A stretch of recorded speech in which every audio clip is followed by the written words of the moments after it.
வங்காள விரிகுடாவில் காற்றழுத்த தாழ்முகம் மக்களுக்கு வெளியான எச்சரிக்கை. நாமலை போன்று கேவலமான அரசியல் செய்பவர்கள் சாகலாம். நுகைகுட பேரணியில் கருணாநிதி. ஸ்ரீதரன் எம்பிக்கின் மகன் அர்ஜுனா எம்பிக்கு விடுத்துள்ள பகிரங்க சவால். உயிர்த்த ஞாயிறு தாக்குதல் தொடர்பில் இறுதி அறிக்கை விரைவில்.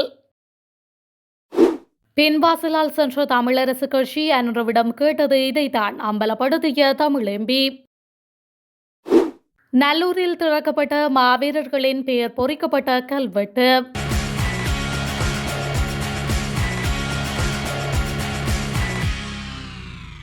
நாடு தற்போது அமைதியாக சென்று கொண்டிருக்கும் காலகட்டத்தில் நாட்டை கடந்த காலங்களில் நாசமாக்கிய ராஜபக்ஷ குடும்பம் மீண்டும் ஆட்சியை கைப்பற்றுவதற்கான ஒரு பேரணியாகவே இந்த நுகேகொட பேரணியை பார்ப்பதாக எமது தலைமுறை கட்சியின் தலைவர் கருணாநிதி தெரிவித்துள்ளார். நாமல் போன்ற கேவலமான அரசியலை செய்பவர்கள் சாகலாம்.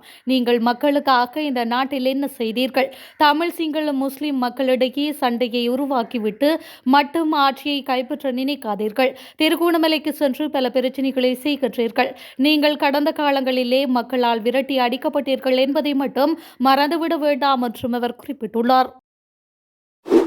உயிர்த்த ஞாயிறு தாக்குதல் தொடர்பில் ஜனாதிபதி விசாரணை ஆணைக்குழுவின் இறுதி அறிக்கையை விரைவில் வெளியிடுவதாக அரசாங்கம் உறுதியளித்துள்ளதாக பாதிரியார் சிறில் காமினி தெரிவித்துள்ளார். உயிர்த்த ஞாயிறு தாக்குதல்கள் தொடர்பான பிரச்சினை குறித்து ஜனாதிபதியும் அமைச்சர்களும் விரிவாக விவாதித்து பல உடன்பாடுகளை எட்டியதாகவும் குறிப்பிட்டுள்ளார். ஜனாதிபதி ஆணைக்குழுவின் முழுமையான இறுதி அறிக்கையை சிஐடியிடம் ஒப்படைக்கப்பட்டுள்ளது. பின்னர் சிஐடி இறுதி அறிக்கையை ஆய்வு செய்ய தொடங்கியுள்ளது. அது பெரிய அளவில் முடிக்கப்பட்டுள்ளது. ஜனாதிபதி விசாரணை ஆணைக்குழுவின் முழுமையான இறுதி அறிக்கையை பொதுமக்களுக்கு வெளியிட ஜனாதிபதியிடமிருந்தும் அரசாங்கத்திடமிருந்தும் மிகவும் நேர்மறையான பதில் கிடைத்துள்ளது. அறிக்கை மற்றும் இறுதி அறிக்கையை விரைவில் பொதுமக்களுக்கு வெளியிடுவதாக அவர்கள் மேலும் குறிப்பிட்டுள்ளனர். ஒற்றையாட்சி அரசியல் அமைப்பையே தற்பொழுது தமிழரசு கட்சி வலியுறுத்தி வருவதாக தமிழ் தேசிய மக்கள் முன்னணியின் தலைவரும் நாடாளுமன்ற உறுப்பினருமான கஜேந்திரகுமார் பொன்னம்பலம் குற்றம் சுமத்தியுள்ளார். கொழும்பில் நேற்று நடாத்திய ஊடகவியலாளர் சந்திப்பில் அவர் இந்த குற்றச்சாட்டை முன்வைத்துள்ளார்.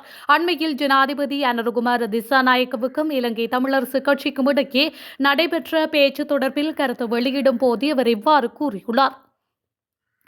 இந்த செயற்பாடானது தமிழ் மக்களுக்கு எதிராக இழைக்கப்படும் துரோக செயலாகும் என்றும் அவர் குறிப்பிட்டுள்ளார்.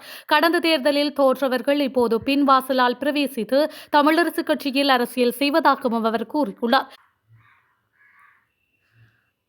தமிழரசு கட்சியின் எம்பிக்களும் தமிழ் மக்களை ஏமாற்றியுள்ளார்கள் என்றும் அவர் சுட்டிக்காட்டியுள்ளார். ஜனாதிபதியுடன் அண்மையில் நடந்த சந்திப்பில் தமிழ் மக்கள் நிராகரித்து இலங்கை தமிழரசு கட்சியை கைவிட்டதாக கோரிய ஒற்றையாட்சி அரசியல் அமைப்பைக்கு தற்பொழுது வலியுறுத்தி வருவதாக கஜேந்திரகுமார் பொன்னம்பலம் மேலும் தெரிவித்துள்ளார்.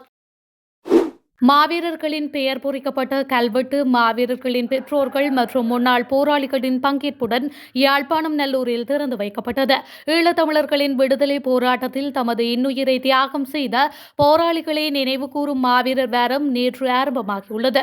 இதனையொட்டி யாழ்ப்பாணம் நல்லூரில் உள்ள தியாக தீபம் திலீபனின் நினைவாலயத்திற்கு முன்பாக அமைக்கப்பட்ட மாவீரர்களின் பெயர் பொறிக்கப்பட்ட கல்வெட்டு நேற்று மாலை 6 மணியளவில் திறந்து வைக்கப்பட்டது.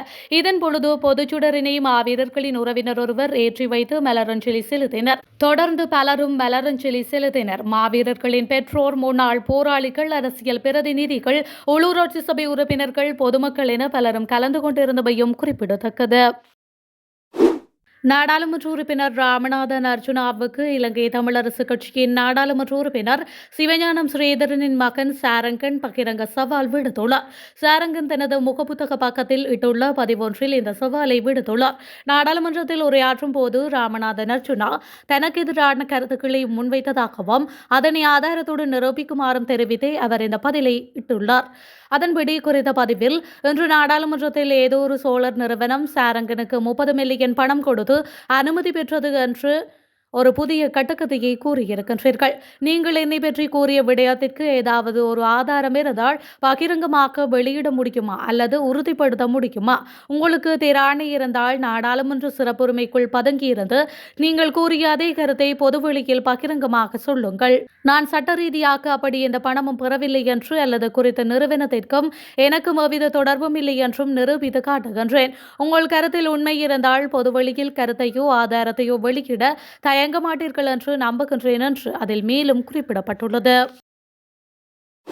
தமிழரசு கட்சி தமிழர்களுடைய 70 வருட சமஷ்டி கோரிக்கை வடகிழக்கு இணைப்பு சுயநிர்ணய உரிமையை என்பவற்றை கைவிட்டு பௌத்தம் அரச மதம் என்பதை ஏற்றுக்கொண்டு ஒற்றையாட்சிக்குள் தேர்வுக்கு சம்மதம் தெரிவித்துள்ளமை மாவீரர்களுக்கு செய்யப்படும் மிக பெரும் அநீதி என தமிழ் தேசிய மக்கள் முன்னணியின் முன்னாள் நாடாளுமன்ற உறுப்பினர் செல்வராசா கஜேந்திரன் தெரிவித்துள்ளார். மட்டக்களப்பு கொக்கட்டிச்சோலை கலாசார மண்டபத்தில் மாவீரர்களின் பெற்றோரை கௌரவிக்கும் நிகழ்வு நேற்று இடம்பெற்றிருந்த போது அவர் மேற்கண்ட விடயத்தை கூறியுள்ளார்.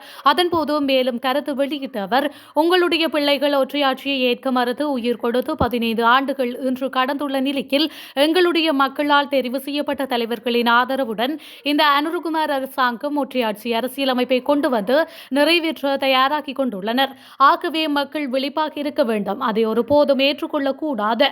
19ஆம் தேதி ஜனாதிபதிக்கும் தமிழரசு கட்சிக்கும் இடையே சந்திப்பு இடம்பெற்றது. இதில் தமிழர்களுடைய 70 வருட கால சமஷ்டி கோரிக்கையை கைவிட்டு வடகிழக்கு இணைப்பு சுயநிர்ணய உரிமையை கைவிட்டு பௌத்தம் அரச மதம் என்பதை ஏற்றுக்கொண்டு ஒற்றையாட்சிக்குள் ஒரு தீர்வுக்கு சம்மதம் தெரிவித்துவிட்டு வந்துள்ளனர். அது மிக பெரும் அநியாயம். அது மாவீரர்களுக்கு செய்யப்படும் ஒரு அநீதி. இந்த ஒற்றையாட்சி நிராகரிக்கப்பட்டு தமிழர்களுடைய தேசம் அங்கீகரிக்கப்பட்டு தீர்வு எட்டப்பட்டால் நீங்கள் மாவீரர்களுடைய அம்மாக்கள் அப்பாக்கள் ஆனால் ஒற்றையாட்சி திணிக்கப்பட்டு தமிழர்கள் ஏற்றுக்கொள்ளப்படுவார்களாக இருந்தால் ஒற்றையாட்சியை எதிர்த்து போராடியவர்கள் சமூக விரோதிகள் என இலங்கையின் வரலாறு எழுதும் என்பதுடன் இந்த மண்ணில் நீங்கள் முற்றுமுழுதாக அளிக்கப்படுவார்கள் என்றும் அவர் மேலும் தெரிவித்துள்ளார்.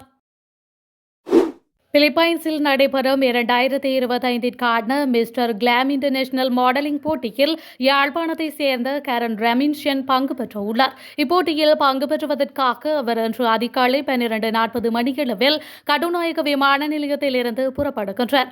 இப்போட்டியின் சுற்றுக்கள் பிலிப்பைன்ஸின் மணிலா நகரில் நவம்பர் 23 முதல் நவம்பர் 28 வரை நடைபெறவுள்ளது. இப்போட்டிக்காக 35க்கும் மேற்பட்ட நாடுகளில் இருந்து பங்கு பெற்றுவதாக தகவல்கள் வெளியாகியுள்ளன. வளிமண்டல திணைக்களத்தினால் வழங்கப்பட்ட அறிவுறுத்தல்களுக்கு அமைய இன்று சனிக்கிழமை தென்கிழக்கு வங்காள விரிகுடாவில் காற்றழுத்த தாழ்முகம் ஒன்று உருவாக்குவதற்கான சாத்தியக்கூறுகள் இருப்பதாக மன்னார் மாவட்ட அனர்த்த முகாமைத்துவ நிலையத்தின் உதவி பணிப்பாளர் கே திலீபன் தெரிவித்துள்ளார். மன்னார் அலுவலகத்தில் நேற்று பிற்பகல் இடம்பெற்ற ஊடக சந்திப்பில் கருத்து தெரிவிக்கையிலேயே அவர் இதனை குறிப்பிட்டுள்ளார். அவர் மேலும் தெரிவிக்கையில், குறித்த காலப்பகுதியில் வடக்கு மற்றும் கிழக்கு மாகாணங்களில் 100 மில்லிமீட்டருக்கும் அதிகமான மழை வீழ்ச்சி பதிவாகும் என்றும் அவ்வேளையில் காற்றின் வேகம் உயர்வாக காணப்படும் எனவும் எதிர்பார்க்கப்படுகின்றது.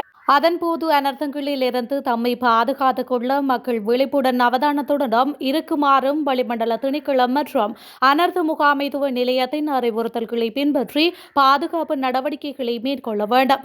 காற்றின் வேகம் அதிகரித்தால் கடல் கொந்தளிப்பாக காணப்படும். எனவே கடற்தொழிலில் ஈடுபடுகின்ற கடற்தொழிலாளர்கள் அனர்த்த நிலையை கருத்தில் கொண்டு கடற்தொழில் நடவடிக்கைகளில் ஈடுபட வேண்டும் என்றும் அவர் தெரிவித்துள்ளார்.